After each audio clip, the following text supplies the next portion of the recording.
Muchas gracias. Y quisiera primero presentarme a mí mismo, hablar un poco de la naturaleza de nuestro trabajo, de modo que cuando nos enfoquemos ya en el tema de esta conferencia, la gestión del cambio y la autoevaluación institucional, que es un asunto supone un cambio muy sustancial en cultura, de moverse de la evaluación externa hacia la responsabilidad compartida al interior de la escuela, un gran cambio que tiene que ocurrir. Pero déjenme empezar por un momento para decir que el trabajo que hacemos está enfatizado o enfatiza el hallazgo de que el 80% de nuestras mejores ideas vienen de practicantes que están a la vanguardia. Cuando hacemos nuestro trabajo, lo que hacemos es hacer equipo y alianzas con gente, con distintos países, por ejemplo, Uruguay en aprendizaje profundo, por ejemplo, pero también la provincia de Ontario en Canadá, California en los Estados Unidos, Victoria en Canadá. Y lo que hacemos es generar alianzas con estos actores. Y después de hacer algo de trabajo con ellos, es que empezamos a aprender y utilizamos este conocimiento para crear un libro. Entonces, los libros siguen a la práctica. Es que la teoría sigue al aprendizaje y a la práctica. Moverte desde la práctica te da más conocimiento más profundo y te ayuda a entender. Y así es como trabajamos nosotros. Y por eso me da mucho gusto esta alianza que estamos empezando a generar con ustedes en este trabajo tan importante que están haciendo y que hemos capturado en el artículo que vamos a compartir con ustedes que escribí con Santiago. Y el equipo que tenemos es de alrededor de 10 personas. La mayoría de ellos estamos en Toronto, en Canadá, pero trabajamos en al menos 10 países distintos en el mundo. Y tenemos distintas configuraciones en nuestro equipo. Una de nuestras áreas de trabajo es el cambio sistémico, cambio de sistemas educativos, y el otro es el aprendizaje profundo, que es también se relaciona con cambio sistémico, pero a veces son cosas separadas. Nuestros equipos se traslapan en distintos proyectos, pero lo que ahorita les quiero decir es lo que sabemos sobre el tema que están presentando y que vamos a estar discutiendo aquí, que es la autoevaluación institucional y la gestión del cambio. Y después del seminario tendremos algo más de interacción, esperamos, con ustedes. Entonces, déjenme establecer esta distinción entre la evaluación externa, que es impulsada desde fuera, la evaluación y en comparación con la autoevaluación y la automejora de las escuelas y los cambios en la cultura al interior del sistema. Pensemos en la evaluación externa, que es sobre el impulso externo. Y aquí es donde vemos dos de los problemas de los dos lados de la moneda, de la acreditación y de la mejora. Quiero compararlas en términos de sus problemas fundamentales.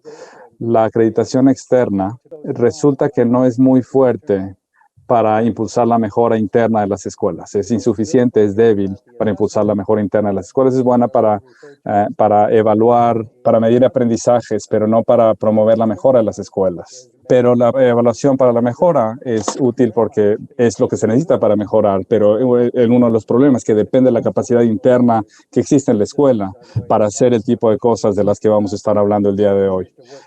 Desarrollar la capacidad de los maestros para trabajar juntos, la capacidad para enfocarse en cambios pedagógicos muy específicos para tener impacto y también cambiar en el modo de utilizar los datos para mejorar. Y cómo establecer un nuevo tipo de relación con las autoridades formales en el sistema. Entonces, hay muchos cambios que deben estar involucrados en la autoevaluación para la mejora, pero el resultado, si es que se implementa de buena manera, va a ser la mejora continua del sistema. Y ese es el marco que quiero ofrecer. Aquí van a ver unas ideas que presenté en un artículo que escribí en 2011 que se tituló Elegir las fuerzas erróneas para la mejora educativa sistémica. Una fuerza aquí es una política incorrecta es una que no funciona, que no produce los resultados que quiere producir. Entonces, del lado derecho, no quiero decir que sean equivocados todo el tiempo, pero el problema es que no pueden lograr por sí mismos las metas que se proponen.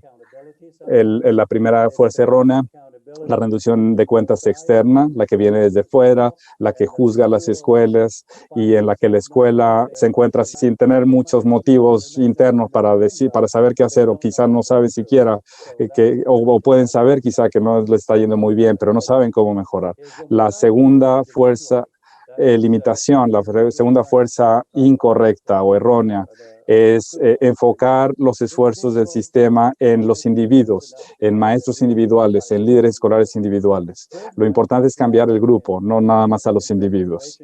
La tercera fuerza incorrecta o errónea es la tecnología. El modo que lo describo normalmente es que la tecnología la pedagogía tiene que ser la fuerza impulsora, pero que la tecnología puede ser la que acelere el aprendizaje, pero la fuerza conductora tiene que ser la pedagogía. Y la cuarta fuerza incorrecta es estrategias fragmentadas, que no se hablan entre sí, que no están relacionadas entre sí.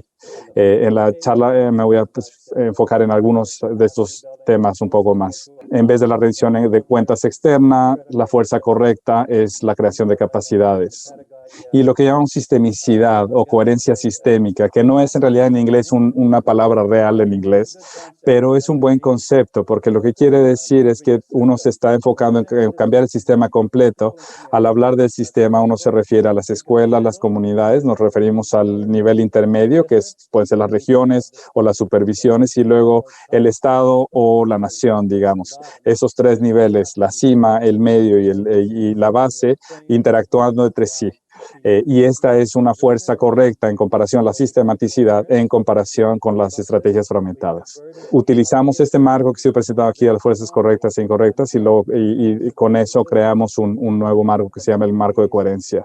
Y lo que hemos hecho es incorporarlo ahora en estrategias de mejora que estamos impulsando en distintos países para cambiar la práctica educativa en distintos niveles, en estos tres niveles del sistema. Entonces hay un marco de coherencia sobre el que escribí un libro junto con mi colega Joan Quinn, y esta es la idea de empezar a convertir en estrategia las fuerzas correctas. Aquí ven las cuatro componentes fundamentales. Uno de los cuadrantes es la dirección enfocada, establecer el propósito que queremos seguir, la cultura de colaboración. El tercer punto es cambiar la pedagogía para profundizar el aprendizaje, y el cuarto cuadrante es redefinir la rendición de cuentas o la responsabilidad compartida. Y aquí definimos rendición de cuentas o responsabilidad como la responsabilidad interna de la escuela para mejorar. Y creemos que estas cuatro fuerzas, estos fuertes componentes son comprehensivos y cubren lo fundamental que necesitamos para pensar en el cambio efectivo. Pero no se trata de pasos separados, sino de elementos que se interrelacionan entre sí de manera interactiva.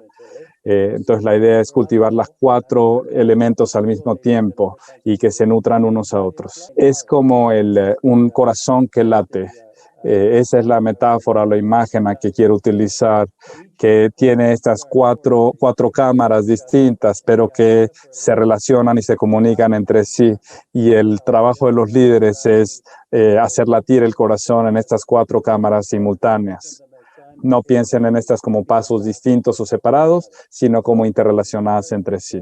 Así que empecemos con la definición de lo que nosotros llamamos coherencia. Es un concepto muy importante y una comparación muy importante de cómo lideramos el cambio. Y quiero pensar ahorita, pensemos en la coherencia. El punto principal de la coherencia es que la coherencia ocurre en la mente de las personas. Es una experiencia subjetiva, es una definición subjetiva. Cuando definimos coherencia, la definimos como la comprensión profunda y compartida de la naturaleza del trabajo. Es compartida y es la profundidad de la comprensión compartida. Y uno no puede tener este tipo de profundidad en la comprensión de la naturaleza del trabajo sin interacción frecuente entre la gente en una organización. Entonces, la cosa es la coherencia en realidad sucede cuando sucede una conexión emocional con la naturaleza de tu trabajo, no solo racional, sino emocional. Es el tipo de trabajo que motiva a la gente a producir gente porque funciona bien, porque está produciendo mejoras en el aprendizaje de los niños, en la práctica de los maestros, en fin, pero es fundamentalmente una experiencia emocional y que sucede al interior de las personas. Piensen en esto como comprensión profunda y compartida sobre la naturaleza del trabajo. Uno no puede tener una comprensión profunda y compartida con un documento guía o con un discurso de exhortación. El desarrollo del cambio tiene que suceder como un proceso de formar y recrear continuamente buenas ideas, a la par que se desarrolla capacidad y compromiso al interior de la organización. La idea es interacción continua entre todos los niveles del sistema. Es un proceso. Y esto es obviamente que tiene que ocurrir mucha interacción y enfoque que tiene que ocurrir en la escuela y que tiene que ser apoyado también por el exterior, la comunidad, pero también el sistema en su conjunto. Así que ahora que vamos hacia el marco de coherencia, no voy a utilizar demasiado tiempo en la idea de la dirección enfocada, uno de los 4 cuadrantes. Las metas en Ontario de mejora empezaron por ser las más elementales: lectura y escritura, matemáticas, graduación de la preparatoria. Eran metas bastante básicas que requerían mucho enfoque y mucho foco, pero desarrollamos una estrategia bastante específica para poder mejorar esos resultados. Y en eso fuimos bastante buenos, en crear una estrategia bastante precisa para mejorar estos resultados, que serían, digamos, de los más básicos. Pero aún quiero pausar por un momento para pensar un poco sobre hablar del propósito moral antiguo. Antes era mejorar esos resultados académicos simples y cerrar brechas de desempeño. Pero ahora estamos debatiendo a lo largo del mundo. El debate es que las metas académicas, las metas de logro académico, no son suficientemente fuertes para interesar a los estudiantes de 2020 y 2021. Me van a ver hablar en algún momento sobre el hecho de que los estudiantes están mucho más involucrados con el mundo. Quieren tener propósito, quieren tener un sentido de propósito. Quieren tener un propósito, un sentido de significado, sentido de pertenencia, conexión con otros, hacer una contribución al mundo.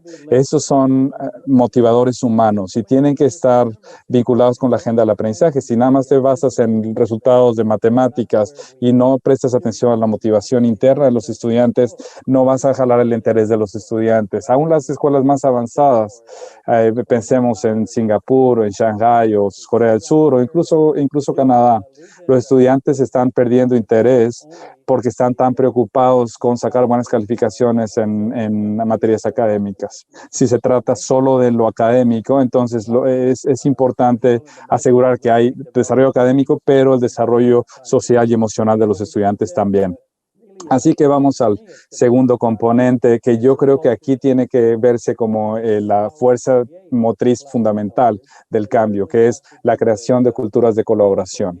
Tiene que ver con el sentido de crecimiento, de la generación de capacidades, y aquí es donde quiero centrarme mucho en la plática de hoy. Este es un libro en el que quiero reconocer a la editorial Morata, que trabaja mucho en América Latina y en España. Ha decidido hace 3 años publicar todos mis libros en español. Y este es uno de los que han traducido ya. Se llama La Dirección Escolar, 3 claves para maximizar su impacto. Y hay algunos otros 4 libros que ha publicado esta editorial. Y este libro es sobre liderazgo. Hay 3 temas fundamentales, 3 roles o 3 claves para los directores escolares efectivos.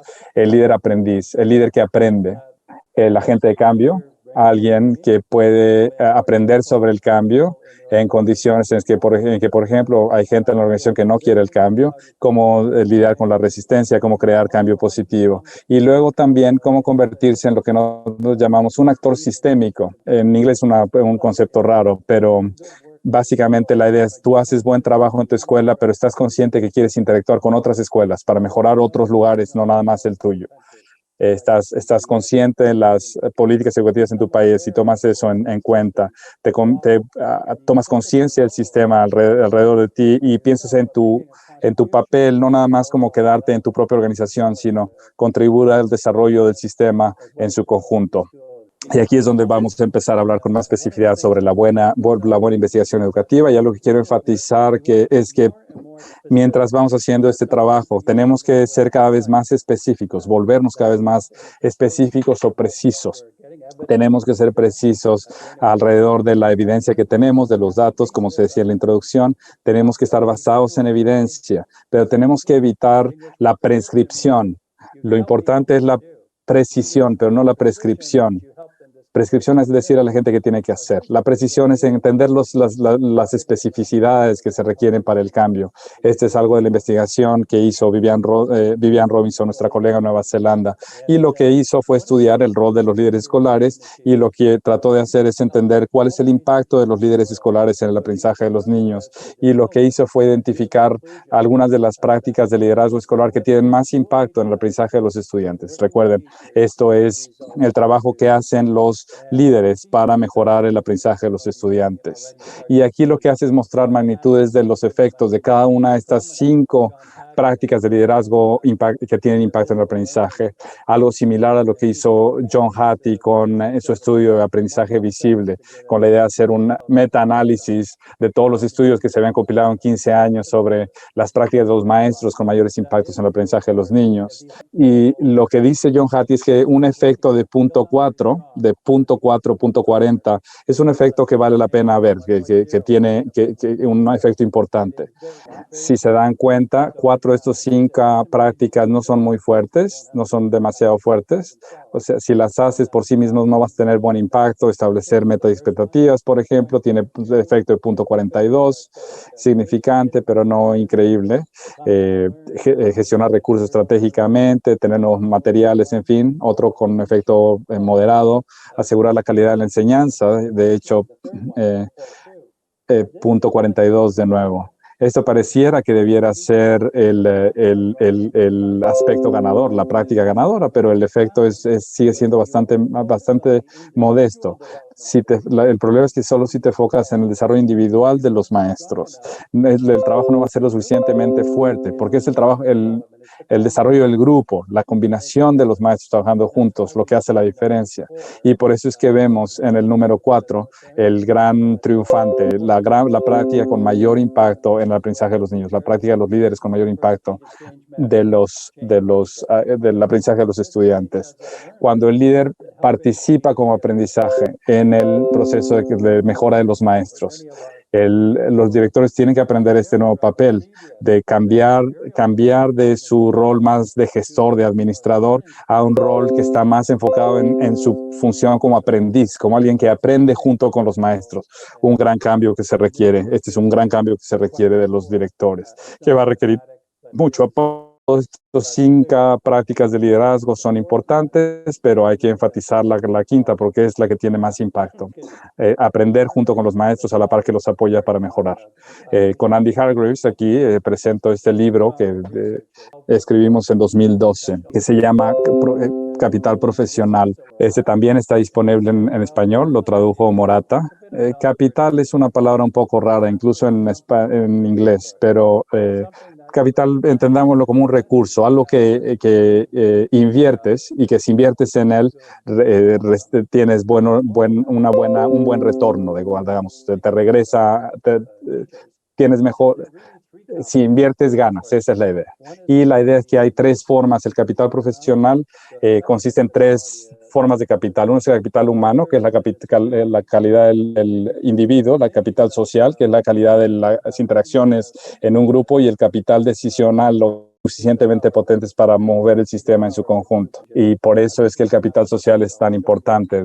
A eso me refiero cuando hablo de la cultura de colaboración y el rol central que tiene que tener en el proceso de mejora. Y aquí es donde viene la evaluación, un elemento importante para el tema de la evaluación.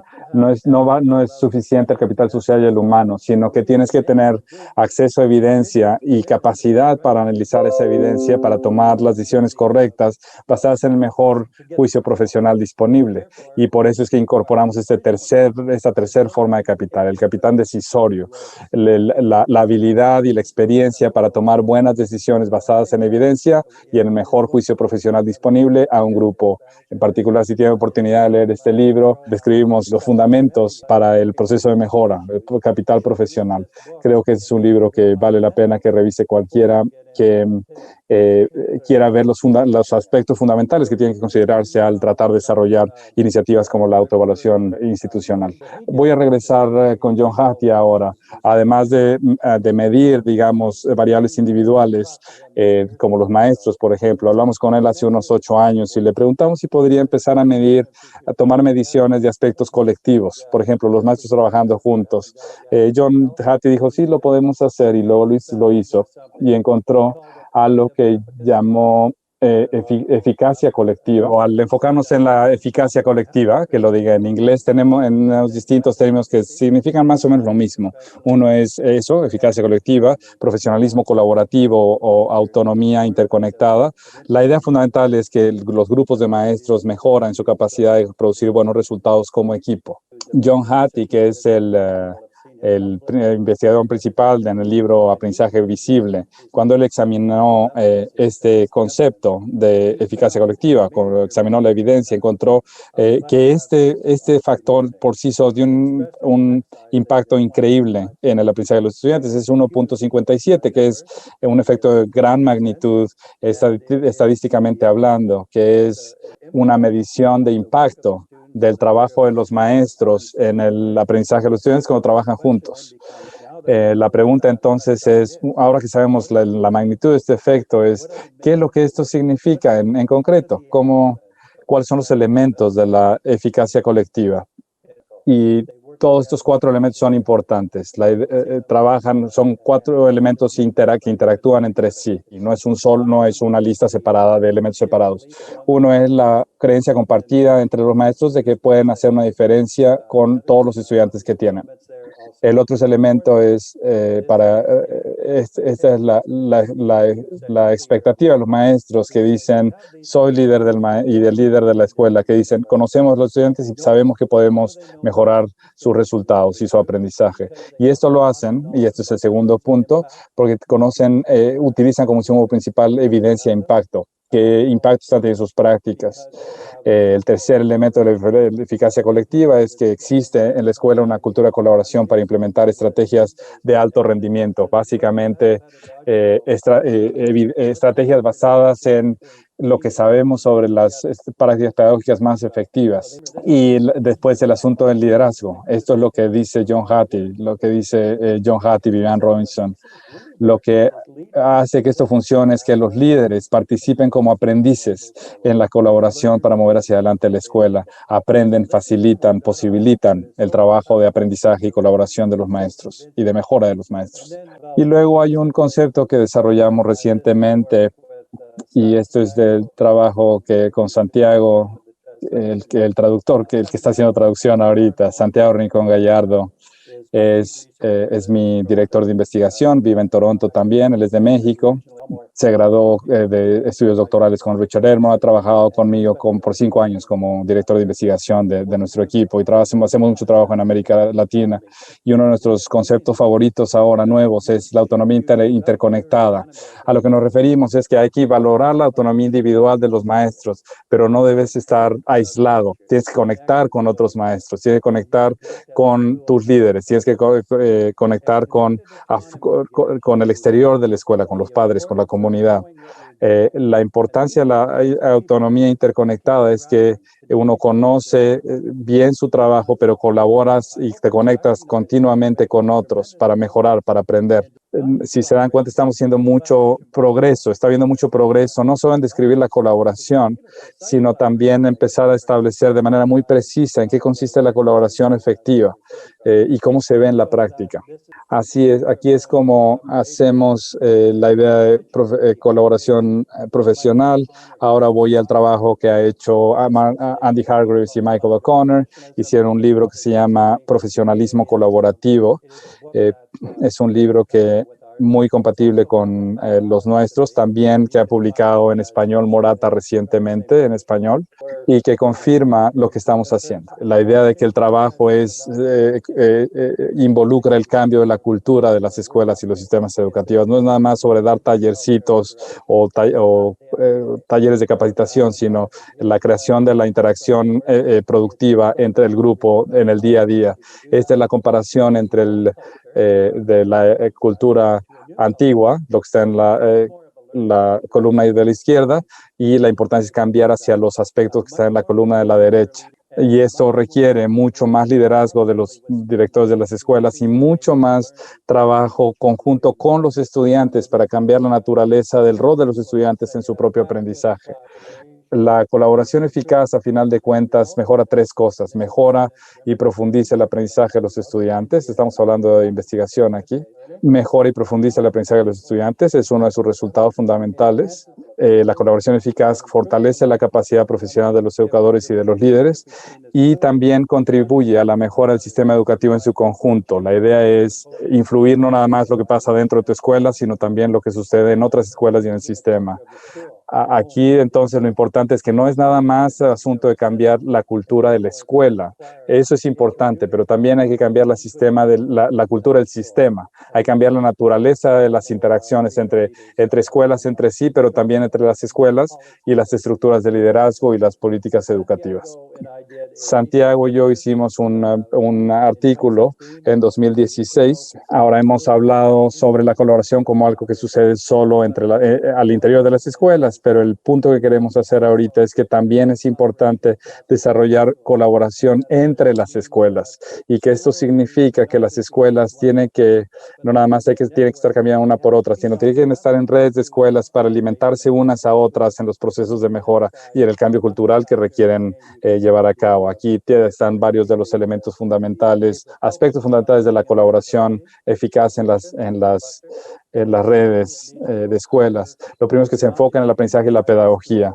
Y la otra, voy a decir nada más algunas cosas aquí, pero se centra en el aprendizaje y la pedagogía y que requiere la conexión con el exterior, la conexión frecuente con el exterior. Hemos empezado un curso sobre liderazgo en Chile. Santiago y yo estamos ofreciendo ese curso. Y la gran mayoría del aprendizaje está ocurriendo entre la interacción entre las escuelas. Así que, para pausar por un momento, voy a regresar al asunto de los motivadores intrínsecos, lo que mueve a la gente, lo que mueve a los maestros. Y algunos de estos motivadores intrínsecos, es decir, ¿qué es lo que harían los maestros? Querer poner esfuerzo adicional en cambiar su práctica. Cuando tienen un sentido de propósito, que lo que están haciendo, los maestros no van a involucrarse mucho si no entienden el propósito de lo que están haciendo. El segundo motivador, cuando mejoras en tu trabajo, cuando te das cuenta que estás mejorando. El otro es tener un grado de autonomía, no aislamiento, pero autonomía. Y el otro es tu conexión, tener conexión con otros, trabajar con otros. Estos son los cuatro fuentes de la motivación intrínseca. Y esperamos que esto funcione como el fundamento, digamos, del tipo de movimientos, realmente movimientos que pueden empezar a tener mucho impacto y a cambiar la cultura de las escuelas y los sistemas educativos. Y aquí y por eso es importante tener líderes que sean persistentes, que puedan resolver problemas para la creación deliberada de esta nueva cultura. Parte de esto es el tipo de contenido, la mejora que tiene que ocurrir, y aquí voy a hablar un poco, el foco fundamental desde nuestra perspectiva tiene que ser el aprendizaje profundo.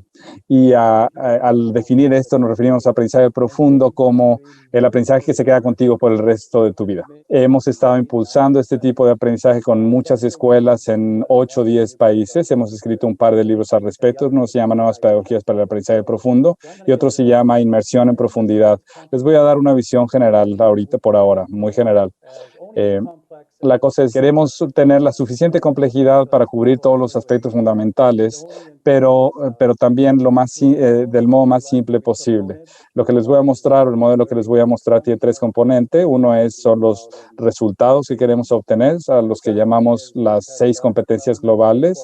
La otra son los elementos pedagógicos y el otro es el rol de la escuela y el sistema en su conjunto. Aquí está el primero de los conjuntos de los que estoy hablando, los propósitos fundamentales, las competencias globales del aprendizaje profundo, el propósito fundamental, que son estas 6 competencias globales.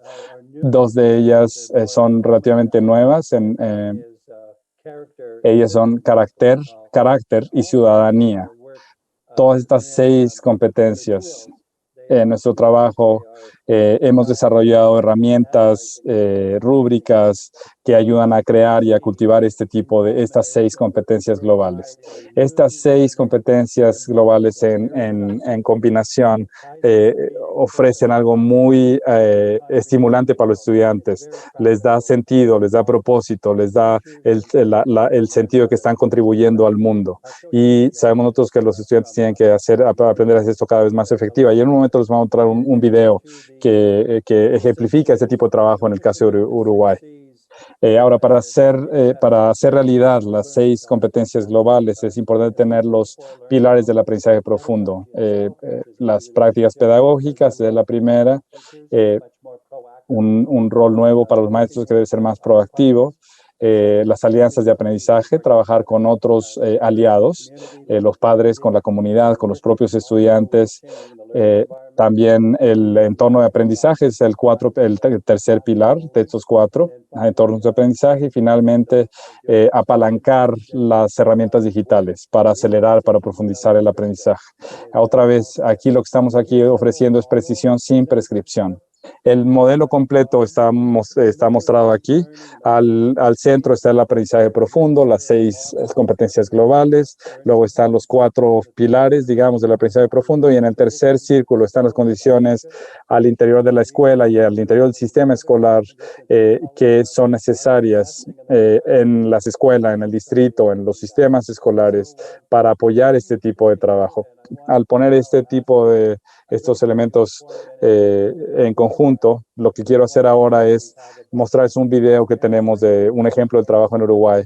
Y lo que quisiera es que ustedes miren este video y que piensen en cuál es la mejor idea que te llevas de este video. ¿Cuál es el rol en particular de los estudiantes en este video? Voy a mostrar el video, te voy a dar 2 minutos para que tomes algunas notas para ti mismos.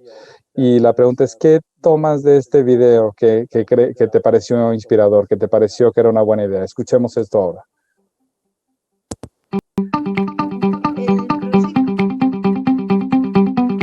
El proyecto del año pasado fue todo un desafío. El problema que nos planteamos solucionar era el tema del agua para las plantas de la huerta. La canilla de la huerta se rompió y bueno, fue una problemática que que se pudo trabajar.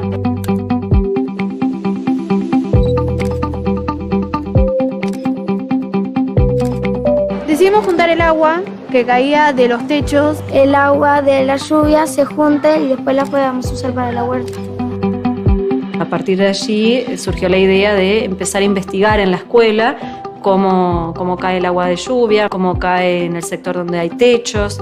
Y agarramos las tablets y salimos a buscar lugares donde veamos que haya inclinaciones. Una propuesta grupal de ellos de exploración de lo que era la escuela. Se va profundizando de a poco, se van como resolviendo pasos hasta llegar al objetivo final. Pero necesitábamos ver el techo desde arriba. Y bueno, según las necesidades de cómo se va desarrollando el proyecto, es qué tecnologías vamos integrando. Y ellos mismos plantearon si tuviéramos un dron, ¿cómo podríamos hacer? Poder ver la inclinación, si había mucha humedad.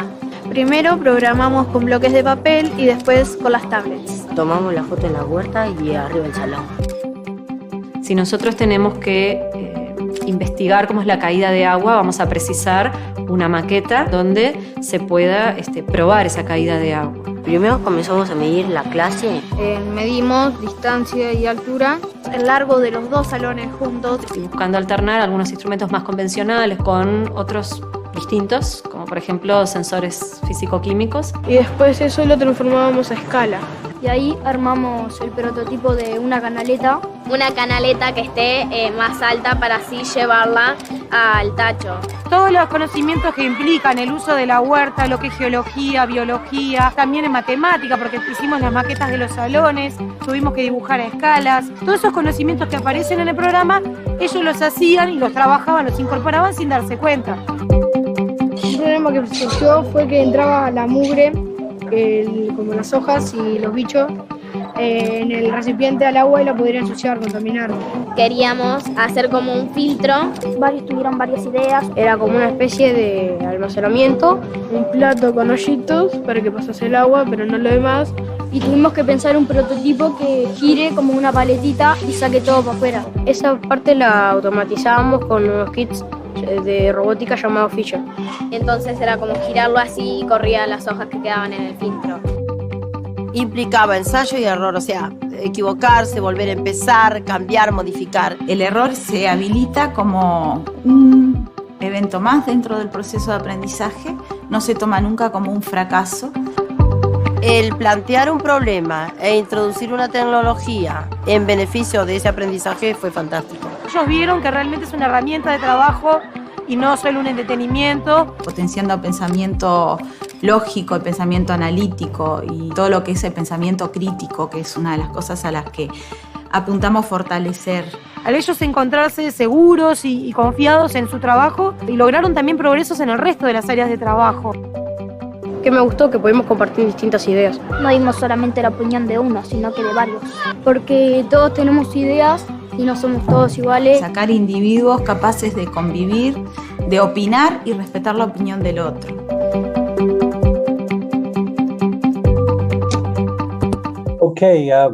Ok.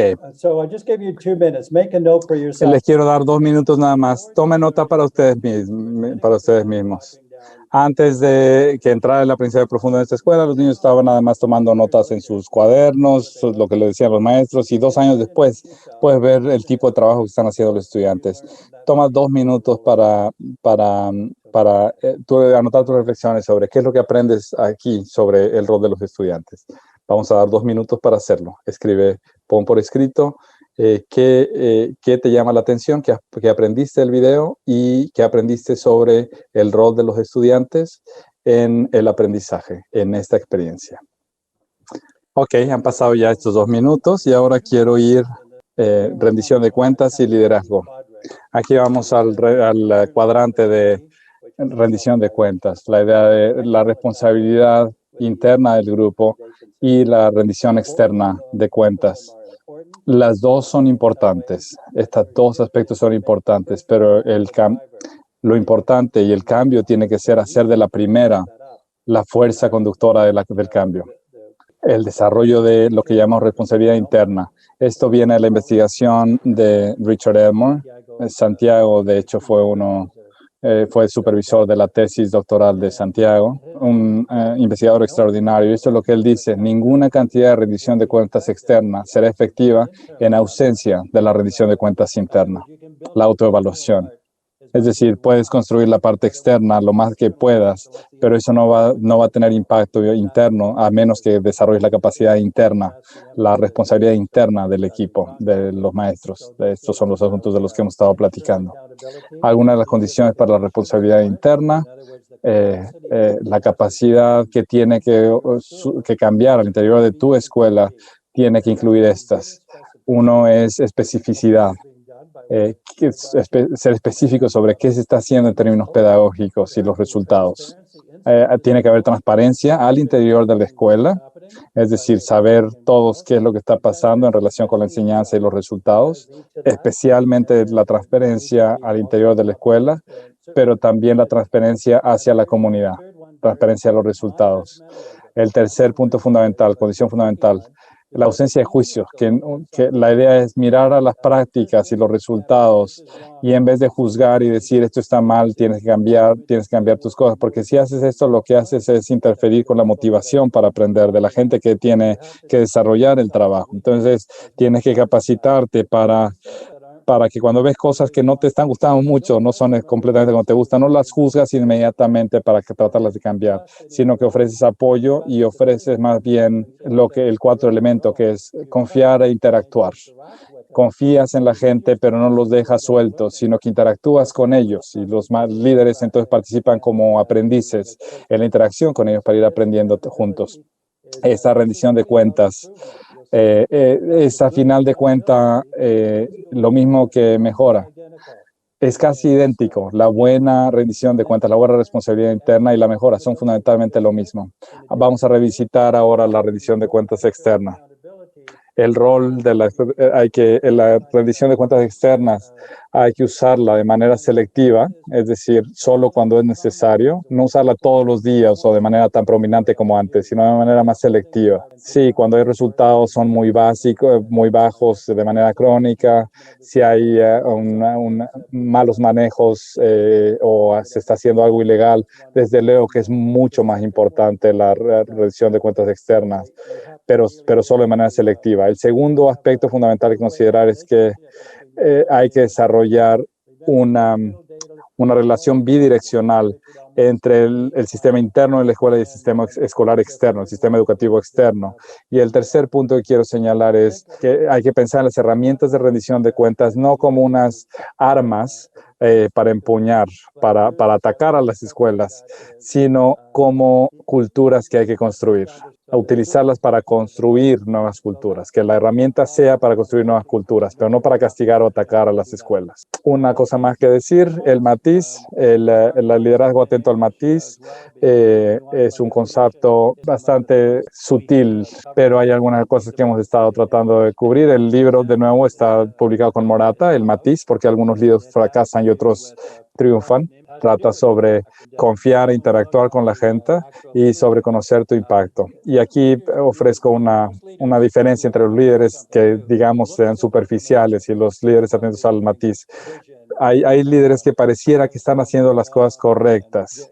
Desarrollo profesional de los maestros, apoyo a los maestros, en fin, pero hay que ver con más, hay que acercarse más, porque hay muchos líderes que cuando no están atentos al matiz resultan tener una práctica muy superficial y un impacto muy superficial. En el libro tengo 10 estudios de caso, de cada uno de 2 o 3 páginas, a veces de 6 páginas, los más largos, pero la idea es retratar a maestros y a líderes que son líderes atentos al matiz, los describo por nombre, por sus acciones, sus resultados, en fin, y de ahí tomo alguna de las, saco en más detalle la definición del liderazgo atento al matiz. Esta es una de las ideas sobre el liderazgo más potentes que hemos escuchado de Roger Martin. Los buenos líderes son al mismo tiempo expertos y aprendices, expertos sobre lo que conocen bien y aprendices en lo que no son tan buenos, y lo aprenden de otros, de estudiantes, de maestros, de otros líderes. Un líder aprendiz es un aprendiz, no es nada más experto, sino también aprendiz.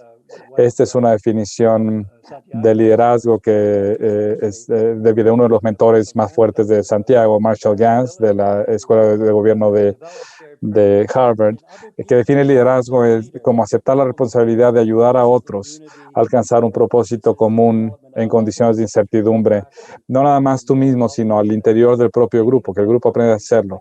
En relación con el liderazgo, otra vez, este es un desarrollo que tiene que ver con ser capaz de ver al interior del sistema y saber que este concepto de familiaridad, inteligencia contextual. La idea es que los líderes entienden el contexto en el que están, entienden la cultura de la organización en la que trabajan.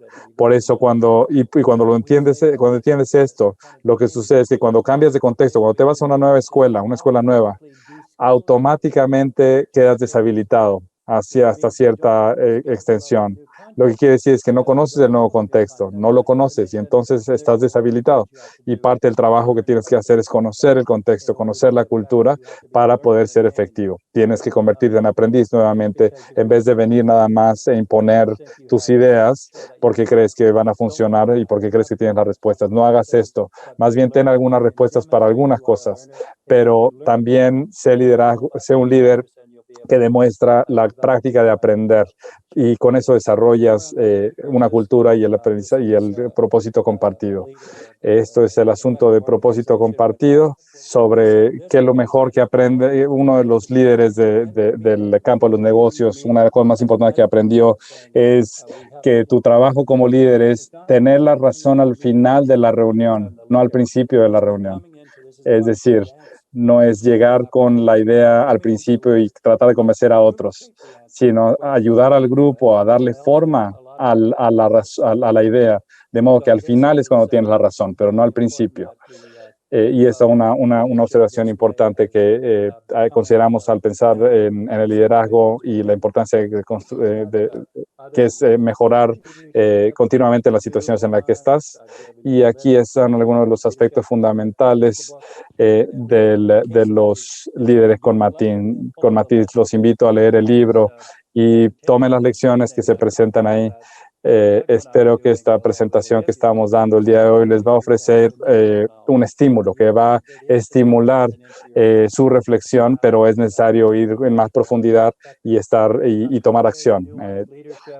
Para cultivar el liderazgo atento al matiz, la idea es que uno tiene que ser muy activo, estar aprendiendo continuamente y tener claridad sobre el marco que orienta tu práctica, uno como el que presentamos al inicio de esta presentación. Y luego, aquí nada más queremos pensar en la idea de la contribución a la mejora del mundo.